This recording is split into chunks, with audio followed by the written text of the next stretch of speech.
J'ai une question pour vous. Le plan stratégique de l'AEFO, ça vous dit quelque chose? Bon, ça commence bien. C'est pourtant tellement simple. On peut vous l'expliquer en 3 minutes. Allons-y.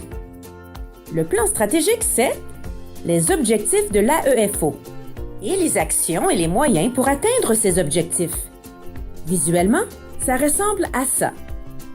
Vous voyez les axes? Et les résultats stratégiques? Voyons à quoi ressemble le plan en action. Entre avril et décembre 2016, l'AEFO a-t-elle bien progressé? Bien, un des moyens de le savoir est de consulter le rapport complet qui est affiché sur le site de l'Assemblée annuelle. Axe 1, mieux-être des membres. Est-ce que l'AEFO a été consulté dans le développement des initiatives de ses partenaires et des initiatives gouvernementales pour les membres? La réponse en 3 lettres? Oui! On peut le prouver grâce aux résultats. Par exemple, les résultats du 1.1.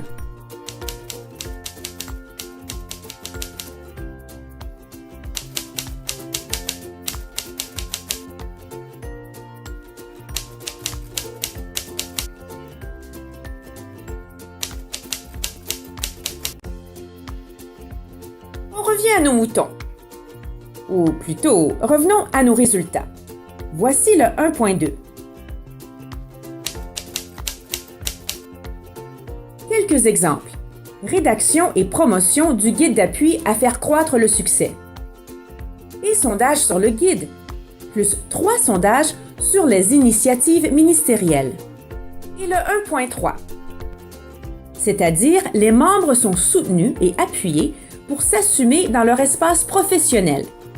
Eh bien, avec la reprise du programme de formation de l'AEFO à l'automne 2017, l'AEFO a été en mesure de soutenir et d'appuyer plus directement ses membres. L'axe 2. C'est l'axe du rayonnement et de l'influence de l'AEFO. Cet axe-là a lui aussi connu d'excellents résultats. Voyons 2.1. Augmentation des abonnements aux réseaux sociaux.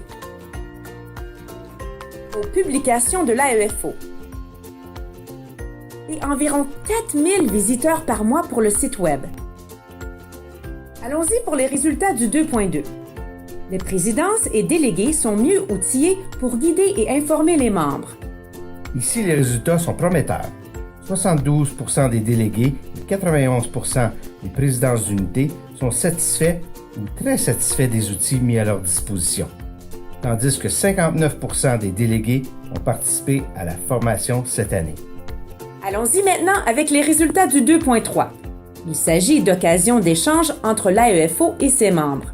Le taux moyen de participation des membres aux rencontres des présidences d'unités dans les lieux de travail a augmenté depuis l'an dernier, sans compter les nombreux sondages qui ont permis de mieux connaître l'opinion des membres. Et pour terminer l'axe 2 en beauté, sachez que l'AEFO a bien progressé pour que les objectifs de sa mission sociale, soit l'éducation et la santé, soient atteints, en commençant avec la création d'un nouvel onglet pour les services offerts en santé mentale aux membres de l'AEFO.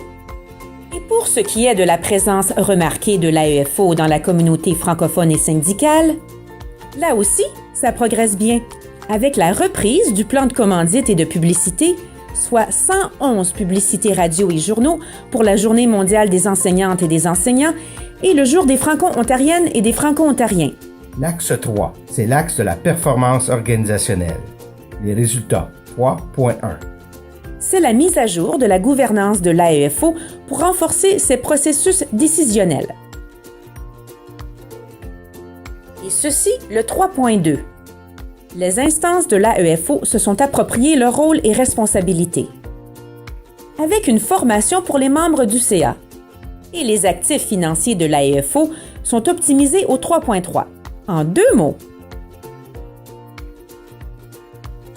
Un exemple concret de la force de notre syndicat.